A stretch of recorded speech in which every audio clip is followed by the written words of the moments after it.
Hello everyone, welcome to my channel. Today we're cooking something easy, tasty, and super satisfying na ginataang tuluyan. Let's get cooking.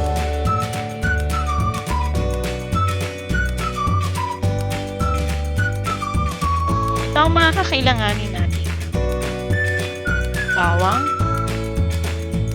sibuyas, luya, at syempre hindi mawawala ang tuluyan. At meron din tayo dito bigang gata, una at pangalawang piga, talong, siling haba, syempre pechay. At ang mga pampalasa natin ay asin, paminta, suka, and asukal. Ito lang ang ating gagawin. Iwain lang natin ng maliliit ang mga bawang para mas maging malasa. Tulad nito. Ayan. So, nakadepende pa rin sa inyo. Pwede nyo pitpitin na lang. Buo na lang ilalagay. Sunod naman ay etong luya.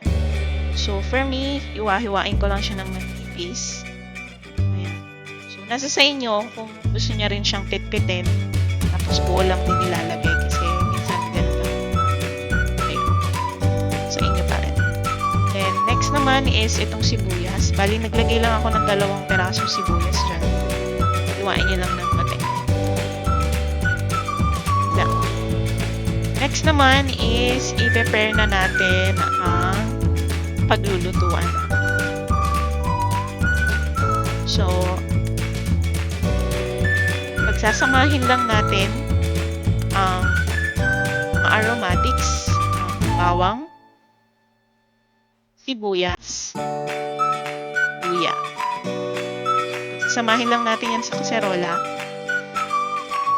And then, prepare na natin, lagyan na natin siya ng suka. So, depende sa inyo kung gaano kadaming suka. Para lang kayong nagluluto ng paksiw. Kasi for me, pag nagluluto ako ng paksiw, hindi ko na siya nilalagyan ng tubig. Suka na yung sabaw niya. And next naman is lalagyan din natin siya ng asin. So, wala tayong exact measurement dito at ng-diameter lang.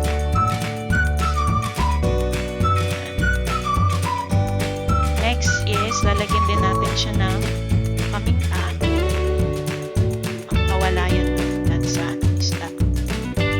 At konting asukal. Para mabalance lang yung alat, asin. Actually, para siyang paksiw yung gagawin natin. It's just that, lalagyan natin siya ng gata. Ayan. Pagka napagsama-sama na natin siya, sama ng mga pampalasa, ang gagawin lang natin is pag-iin lang natin siya ng ganyan para lumabas yung lasa niya. Kasi, bawang sibuyas at luya, pag nilamas-lamas mo yung ganyan, mas lumalabas at nagiging mas malasa siya. Next naman is, syempre, ilalagay na natin ang tulingan ng isda. Lagay lang natin sa ibabaw. And then, isa lang.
Kasi pag inunan nyo yung mantika, pag kumulo siya, hangin din siya. So, hintayin lang natin kumulo. And after a couple of minutes,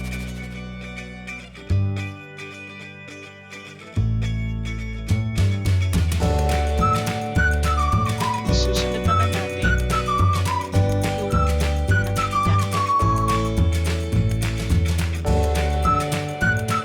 Dapat kumukulo siya guys ha.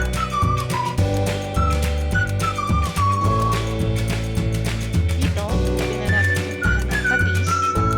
Kasi sa inyo kung ano, pwede kasi yung patis. Kami kasi mas malasa pang patis. So, alat din. And then, konting asukal. Para lang mabalance yung alat, yung asin. So, alat-alat lang natin.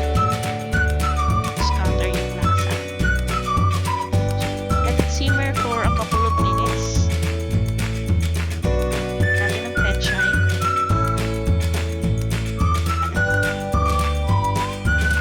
Dali lang malutong pechay, mga 1 to 2 minutes lang. Okay na siya. As long as nag-iba na yung kulay ng brown pechay. Iniluluto.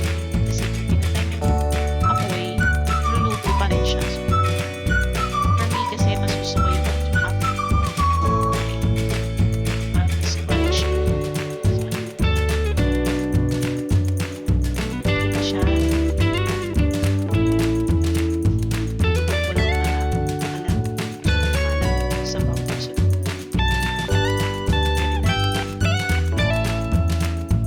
that's all guys. Thank you for watching. If you love this recipe, you know what to do. Like, subscribe, and stay hungry for more. See you next time. Bye.